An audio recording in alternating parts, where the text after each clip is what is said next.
up here. I will now like to pass the microphone to the next group of our speakers. We have been joined here by a number of the unions, federal government unions, who came into town last night, have expressed great concern about the cuts here, have said they will support our efforts in any way they can to get the word out. And so thank you all for taking the time. I know you're crisscrossing the country because this isn't the only community that is losing jobs. And without further ado, I'm going to introduce Gary Corbett, who is the president of the Professional Institute of Public Service. And I can say that one fast because I have worked with a lot of his staff over the years, and we've always gotten along. I was on the other side of the table. But we always got along extremely well, and you have a great gang of people working for you across the country.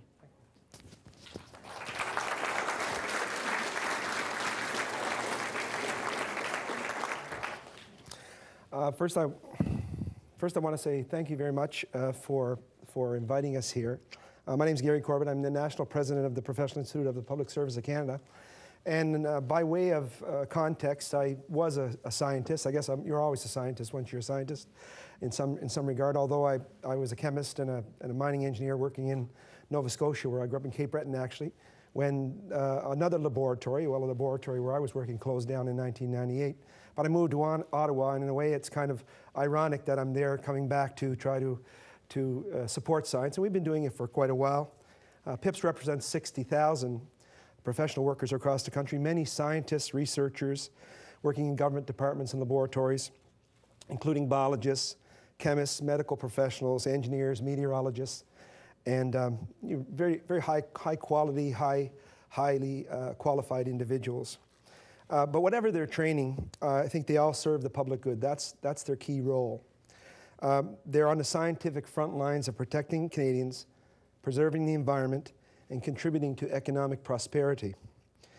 Now, that's very much true with 41 members here at the biological station who we represent, including 20 biologists, 16 researchers, 3 IT specialists, 1 commerce officer, and 1 engineer. And of course, we're also talking about many, many valued and dedicated retired members who helped put on this fantastic event and helped create that volumes of information, that wonderful library of yours down there. I want to say congratulations to Caroline. I want to say congratulations to you and her colleagues on behalf of all Canadians. This is really what it takes to make a difference, and that's community. Tonight, and in the days to come, I think you are drawing, and many others will, draw attention to the importance of science in the federal government, something that we've been speaking of for a long time, but it takes community to do a proper job of it and to talk to the politicians and make sure that something gets done. We want to draw attention to the role of institutions such as the biological station and that play in the role that they play in contributing to the lifeblood of dozens and dozens of communities across the country. Why is government science so important? I mean, you've heard other speakers talk about that. Well, it's important for policy. It provides policymakers and legislators and the public with information required to make sound public policy decisions, whether it's about the fishery, whether it's about the forestry, whether it's about natural resources. Science should influence policy, not the other way around. Science is there to inform and so that good policy is created. Decisions should be made with eyes wide open by science, not blinded by ideology or ignorance. Science is important for the protection of the health and safety of Canadians, young and old.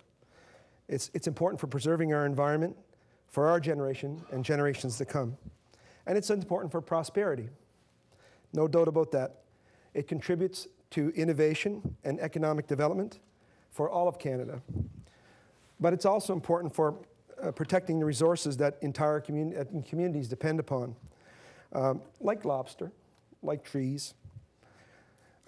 It's important to note, I think, that science is also important for the future.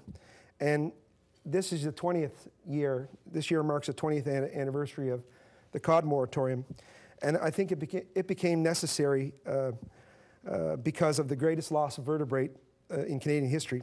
And this, in turn, the moratorium led to the reduction of basically 30,000 jobs. So we should have learned a lesson a powerful lesson from that moratorium from the COD. Economic development must be sustainable and must be supported by sound science. Government science delivers the triple bottom line: safeguarding the public, protecting the planet, and generating prosperity. Public marine science research in Canada, and specifically here at SABS, is an excellent example of that triple bottom line. Unfortunately, recent budget cuts and changes to the Fisheries Act continue to downgrade the science capacity and diminish our ability to provide evidence that required to make those sound decisions to protect Canadians and their environment. And this attack on evidence has been building for years. Getting rid, as some of you heard earlier, getting rid of the National Science Advisor, eliminating the long-form census, muzzling scientists. There are many stories, and yours is one of them, but it's an important one. It's an important one for the community to be involved in. One of the stories that is particularly unique in my mind at this moment is cuts to environmental science. I've received must be 60 letters at this point in my capacity as union president that were sent to another department, Environment Canada, but it could be said for many of these scientists here. 60 letters from world-class institutes around the world saying, why in God's name would you be cutting that scientist? It really dwarfs the mind to think about how Canada will be losing credibility for eliminating scientists of such stature. And when we're talking about organizations that are world leaders and have moved the planet forward, and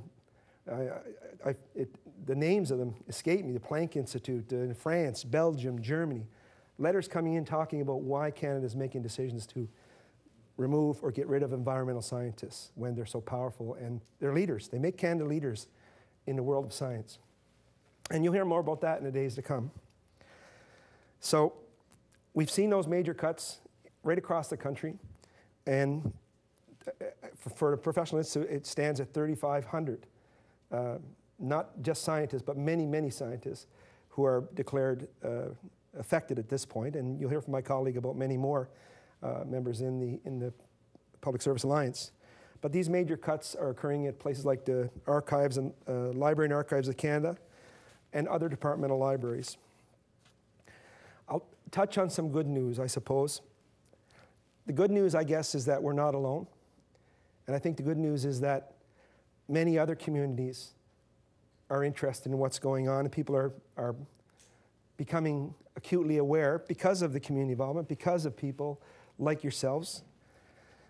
And last week we had an event in Ottawa, shocked me. And I've been doing this circuit and talking about this issue for a long time.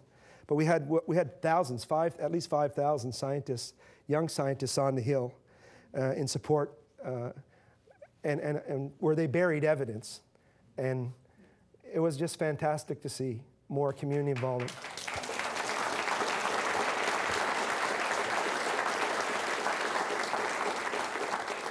So across this country, people are coming forward and they are organizing, much like yourself. I'm sure we'll hear more of of the retired scientists that I represent in many, many facets across this country, whether it's study of water, lakes, freshwater, marine ecosystems, and we're very, very proud of that.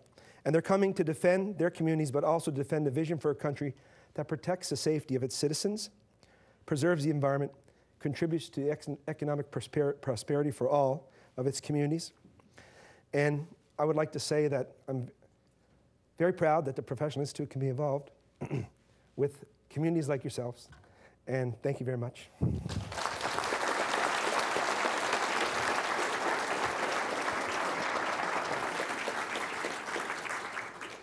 Thank you, Gary. Again, thank you for giving us support. It made us realize that we were maybe being heard beyond the local area.